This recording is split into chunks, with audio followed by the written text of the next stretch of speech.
And 3, 2, 1, and we're live. When you point a finger at someone, you have 3 pointing back at you.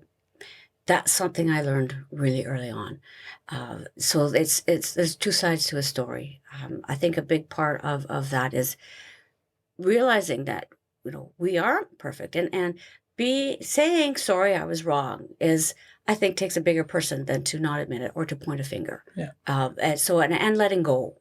Letting go. Like, we're, we're not always perfect. We're not always going to be nice. We're going to have kind of days where we're angry, we're mad, and we maybe say things that we don't mean. But we have to realize that it's just from the moment, and we have to let it go. Yeah, I definitely agree with you. And that's one thing I've run into a surprising amount with the podcast is just guests being like, I don't know if I'm a role model. I don't know if I fit your criteria. Or the second they come on, they'll be like, well, I'm not perfect. Like, let's just be clear. I'm not a perfect person. And it's like, I never thought you were. I just think you're setting an example, and it might be more through your career, or it might be more through your personality or your approach, but there's something about you that I think people can pull out, and that's why I want to have X person on, is because they're doing something in the community that's making a difference. And too often, I think we get reactionary, where if someone says you're doing something good, people's reactions are, I'm just not perfect though, so don't hold me accountable Right. for how well I'm doing right now. And I think that's probably the wrong mindset, because there is an ebb and flow. I know I'm not perfect. I know that I'm not always doing the right approach, or I could have phrased things better. I make lots of mistakes every day. But the podcast isn't just about the mistakes. It's about, what are you doing as a whole that is making a difference? How are you approaching things? And that's what I'm looking for in this. But I do get that reaction a lot of people saying, oh, this platform is probably not for me. I'm not a role model. And it's like, well, by your own definition, most people aren't role model. I don't consider myself, I don't walk around and go, hi, I'm Aaron, the role model. Right. I don't view myself as that. Right. But it is something that others bestow upon you as someone to emulate. And I think that recognizing that you can do great things is a good thing, and we all make mistakes, and that doesn't we don't need to add those words in of like, I'm not perfect, Right. because that's just a given. We're humans, Right. and just like you said. Yeah. And so I do think that we get too connected to having too much praise, and then we start to push it back too soon. And that's just one thing I've noticed with a lot of podcast guests, is being like, no, I'm not that person. Don't confuse me with a good person who's making a good impact. And it's like, why are you so afraid? Like, I know you're a person. I'm sure you make lots of mistakes. I'm sure you like get mad at people when you're driving down the road, but that's separate from the good things you're doing. Right. And so I think that this is really highlights the importance of recognizing the good, because you recognized the hospital staff you were working with, and you recognize the people who are making the difference to help you through these tough times. And the book isn't just about you and your triumph, it's about a community's triumph. And I think that that's what resonates the most, is because it's not just one person. It's not how I conquered these problems. It's how I worked with a community and we got through it all together. And the fact that you have connections with the healthcare workers just goes to that. So can you tell me a little bit more about that? Yeah, that's so true, because without those support workers, we couldn't do it. I couldn't do it alone. If I didn't have all the support that I did from the Chilliwack Society for Community Living, for the Chilliwack Developmental Center, all these places that supported me with the therapies that the children needed, it would have been overbearing for me to deal with that. So to people out there, utilize the resources that they need, because a lot of times people think they don't need it, but that's not true. We all need support at certain times of our life, no matter whether we have children who are special needs or we're going through any of our own health problems.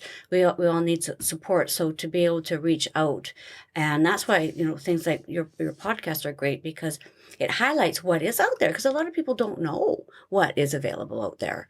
So to be able to shed some light that we have a lot of resources in our community to help us get through these challenging times, and to reach out and get that support. Absolutely. And just the way that you approached it in the book was just so well written, because you talked about how, like, as a mother, you wanted to do anything and everything to make the difference. But I think you said, like, I'm not a scientist, or I'm not like a Yeah. doctor, so I have to rely on other people. What was that like, to have everything in somebody else's hands and just hope they were making all the right calls? Because I think somewhere in there you talked Yeah. about how the doctor that was going to be operating had just had like a giant cup of coffee, and Yeah. this person's about to start moving around with your child's heart. Yeah. And so what was that experience like? Yeah, you have to let go of what you can't change or what you can't do. That's really important because I try to always not focus on things I can't, I don't have any control over. But it's hard. It's not easy because, yeah, the morning of surgery when, Dr. LeBlanc had to operate on Avery's tiny little heart the size of a walnut, where they had to cut and switch the great arteries, which were the size of a pin, and any kinking would mean a heart attack. That's like, oh my God, can you imagine the pressure on the doctor or the Yeah. surgeon? And he comes walking in early in the morning. And he's, got this big cup of coffee and these big hands around the cup of coffee. And I'm just looking at him going, and I remember, I think I said to Cam, I hope that's decaf. Because, what else could he do? Yeah, I didn't have any control over it. I had to let it go. But that's okay because, we have our parts and we have to understand that, we do what we can. But I did have a great little story of when Avery was in ICU and on life support and in renal failure. And it was a really critical time because if you go like a certain amount of time without urinating or having a bowel movement, you're going to die. You're going to poison yourself. So it had been almost a few days since Avery had done anything, and there were the doctors would come, and around the bedside. They do the rounds, right? And this one particular time, I'm rubbing the bottom of Avery's feet because I remembered thinking reflexology because I knew a little bit about reflexology. And so I remembered thinking, well, I wonder where the kidneys are. So if I can stimulate Avery's kidneys to pee. So I go running upstairs to the library and I go on the computer, which was quite archaic back then, and I type up reflexology in the human body and kidneys. Where are kidneys located? And I found where the kidneys were located on the bottom of the feet. I ran downstairs and I started massaging his kidneys, and the doctors came by on their rounds and they're like, what are you doing? And I said, I'm stimulating Avery's kidneys so he'll pee. And they're like, okay. And the next day or that night he did. Whether it was dialysis, was it me? Was it, I don't know. I like to think maybe I had a little part in that. Yeah, well, and it gives you that sense of purpose, and it allows you to be involved in the process, whatever that looks like. And I think that that's that energy that we provide other people that is love.